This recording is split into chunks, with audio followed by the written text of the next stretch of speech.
He had wisdom, but no comfort. He led minds, yet failed to free himself. History remembers his questions, not the silence he craved.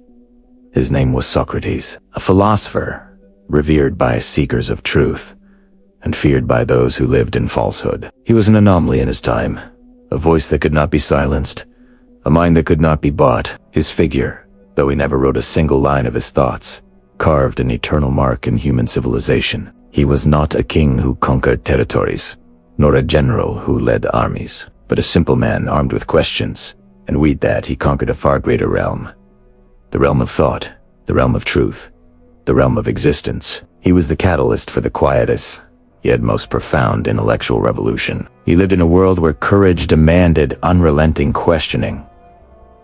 Certainty was an illusion. Hesitation to think was spiritual death. Athens in the 5th century BC was the heart of Western civilization, a city blossoming with democracy, art, and rhetoric. Yet, beneath the grandeur of the Parthenon and the bustling forums, lay a fragility. Athenian society lived within rigid social structures, where reputation, power, and tradition were often considered more important than truth itself. The sophists, eloquent orators who taught the art of persuasion, were heroes of their time. They could make weak arguments seem strong, and strong arguments seem weak, all for the sake of winning a debate or personal gain. In a turbulent political maelstrom, amidst the tensions of the Peloponnesian War, and in an atmosphere that highly valued outward appearances, Socrates emerged as an antithesis. He rejected empty rhetoric, refused power built on illusion, and scorned self-satisfaction derived from ignorance. He was not interested in wealth or praise. His sole desire was to seek wisdom, to dig into the core of truth, even if it meant shaking the very foundations of his society. He was an unforgiving mirror, reflecting back to Athens, a face they often did not wish to see, a face full of contradictions, falsehoods, and intellectual arrogance. But behind the legend, there was doubt, fear, and a question he could never escape. Do I truly know? Socrates, despite being portrayed as calm and self-assured before the court, was not a man without inner turmoil. He was a man, a husband, to the famously temperamental Xanthippe, a father, and an Athenian citizen. He well knew the consequences of his actions. Of his questioning method he called Elenchus, a cross-examination that dismantled fundamental assumptions. He knew he was stirring up a hornet's nest, challenging rulers, intellectuals, and even the gods believed in by most citizens. There must have been moments when he pondered his path, questioning whether his mission was worth such a great sacrifice. Was he too bold? Too stubborn? Was the truth he sought worth the risk of losing his own life? This inner conflict was not about weakness, but about profound humanity. He was a man burdened by a calling he could not ignore, an internal drive to uncover the truth, however bitter. He questioned everything, including himself. That doubt, not as a weakness, but as a driving engine, propelled him to continue searching, continue testing, continue refining his understanding. He was a philosopher who lived by the principle, life is not worth living, and he applied it first and foremost to himself. He believed one thing above all: the unexamined life is not worth living. Not because it was easy, but because it was the only path to true understanding. Socrates' core philosophy was that true knowledge begins with the admission of our own ignorance. He repeatedly stated, "I know that I know nothing." This seemingly paradoxical statement was, in fact, the foundation of his entire approach. For Socrates, many people claimed to possess knowledge when they actually did not, and this was the source of most human problems. Those in power, poets, orators, all claimed to be wise, but when Socrates tested them with a series of questions, it often became clear that their knowledge was merely an illusion. He believed that to achieve wisdom, one must first clear the mind of prejudice, assumptions, and untested beliefs. This process was the examination he referred to. Every idea, every value, every truth taken for granted must be questioned, examined, and critically analyzed. This was not merely destructive skepticism, but constructive skepticism aimed at building a more solid understanding. He argued that true happiness, eudaimonia, was not about wealth, honor, or sensory pleasure, but about virtue. And virtue itself was rooted in knowledge. If one truly knew what goodness was, then one would act good. Evil, for Socrates, was the result of ignorance. Therefore, his life's mission was to stimulate others to question, to dig deeper, to seek clear and consistent definitions of moral concepts such as justice, courage, piety. This was a philosophy that demanded hard mental work, intellectual humility, and a willingness to admit mistakes. He taught that introspection was key to understanding oneself and one's place in the world. When faced with trial on charges of corrupting the youth and impiety, he chose to defend his truth and philosophical method to the end, refusing to escape. That single choice changed everything. Socrates did not just teach his philosophy. He lived it, even to the most extreme consequences. In 399 BC, he was put on trial by an Athenian jury of 501 citizens. The charges brought against him were serious: asciva impiety, towards the state-recognized gods, and corrupting the youth. However, behind these formal accusations lay political resentment and intellectual jealousy from those he had embarrassed publicly through his Socratic method. In his defense, recorded by Plato in the Apology, Socrates did not apologize or seek clemency. Instead, he used the trial as his final platform, an opportunity to re-explain his divine mission to examine himself and others. He argued that he was not a corrupter of morals, but Athens' gadfly, tasked by the gods to awaken the city from its intellectual slumber. He did not beg for his life. He even proposed that he be given free meals at the an honor usually given to Olympic heroes, as a punishment for his service to the state. When faced with the choice between ceasing to philosophize and living, or continuing to philosophize and facing death, Socrates unhesitatingly chose the latter. "If you were to say to me," he said, "that you might be acquitted on condition that you would no longer spend your time in this pursuit, and that you would not philosophize, I would answer you, men of Athens, I honor and love you, but I shall obey God rather than you, and while I have life and strength, I shall never cease to practice philosophy."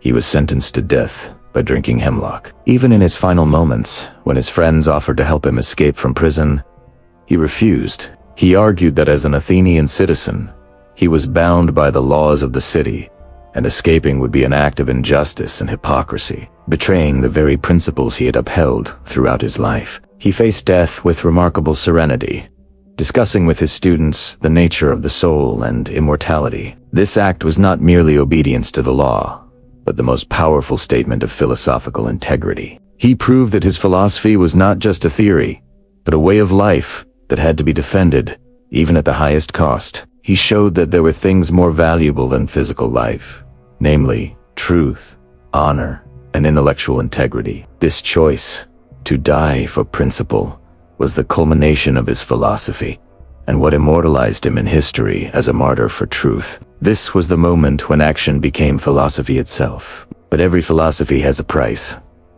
His questions cost him trust. His self-discipline cost him social comfort. The truth he sought cost him his life. The price Socrates paid for his philosophy was everything. He not only lost his life but also faced social ostracism for many years before his trial. Athenian society, which valued harmony and adherence to tradition, often felt disturbed by his presence. He was accused of being an odd figure, always asking questions about things considered obvious, doubting authority, and disturbing public peace. His unwillingness to compromise on truth made him unpopular among those in power. Politicians felt threatened by his ability to expose weaknesses in their arguments.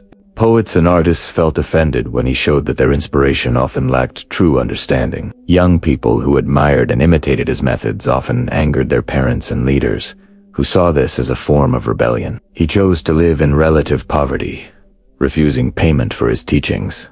Unlike this meant he and his family often faced economic hardship. He dedicated his life to conversing with anyone willing to listen, in the marketplace, in the gymnasia, anywhere. His personal life was also not free from turmoil, as often told about his challenging relationship with Xantippe. All of this was a direct consequence of his decision to prioritize the pursuit of truth above all else, above personal comfort, above social acceptance, above power. His death was the ultimate price. He could have saved himself by compromising, by escaping, or even by apologizing and promising to stop philosophizing. However, for Socrates, such an act would have been a betrayal of his soul, of his daemonian. the divine inner voice that guided him. For him, a life without philosophy, a life without questioning, was a death worse than physical death. He chose integrity over survival, and in doing so, he provided the most powerful lesson in intellectual courage. His death was the ultimate demonstration of his philosophy. Tangible proof that truth, for some, is the highest value worth fighting for, even if it means sacrificing everything. He became an eternal symbol of a martyr for truth, someone willing to die for what he believed was right, not for power or fame, but for clarity and wisdom. In the end, history didn't ask if he was right, only if he was remembered. And he was remembered, not just as a man, but as an idea. Socrates' death ultimately became his greatest triumph. His enemies intended to silence him, but their actions merely immortalized his voice. The hemlock that ended his life could not end his ideas. Instead, his death sparked the awakening of Western philosophy. His students, especially Plato, were deeply affected and inspired by this tragedy. Plato, through his dialogues, immortalized Socrates, and made him the central character in most of his philosophical works. Thus, Socrates lived on through the writings of others, becoming a symbol of the tireless pursuit of truth, even in the face of death threats. Socrates left no written legacy, but he left an immeasurable legacy of thought. He is the father of moral philosophy and the foundation of Western epistemology. The Socratic method, continuous questioning to reveal assumptions and refine ideas, became a fundamental tool in philosophical, scientific, and legal inquiry. He was an inspiration for Stoicism, skepticism, and many other schools of thought. His questions about what is good, what is justice, what is virtue, remain relevant today, forming the basis of ethics and political theory. Socrates' legacy is not about answers, but about the questions themselves. He taught the world that doubt is the beginning of wisdom, that the admission of ignorance is the first step towards knowledge. He showed that intellectual integrity, moral courage, and commitment to truth are more important than life itself. He became an emblem of the individual's struggle against the establishment, of a conscience that dares to challenge authority, of a man who chose to stand firm on his principles, no matter the cost. His death is a stark warning about the dangers of intellectual fundamentalism and intolerance, yet at the same time, it is a beacon of hope for those who dare to question and seek truth. He is remembered for inspiring generation after generation to think critically, to examine their own lives, and never to accept any truth without careful examination. Because the world has changed, but human nature hasn't.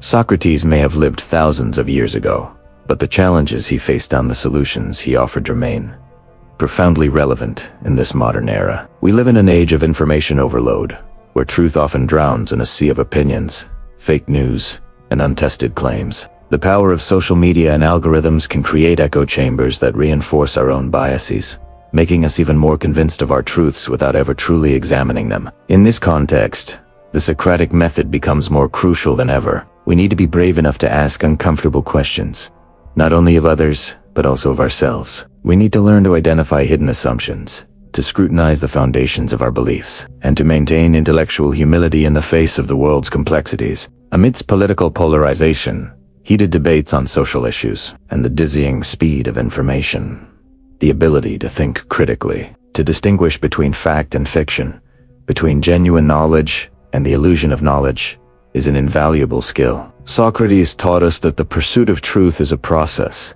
an unending journey that demands courage and honesty. He reminded us that there is a vast difference between having a lot of information and possessing wisdom. He showed us that to understand ourselves, our world, and our place in it, we must first dare to confront our ignorance. The Socratic spirit of tireless inquiry, constructive skepticism, and commitment to truth is a compass sorely needed in the 21st century. It is a call to awaken from dogmatic slumber and to embark on an examined life, a life rich in meaning, purpose, and genuine understanding. Would you choose wisdom or false certainty? Would you live by this philosophy? If you had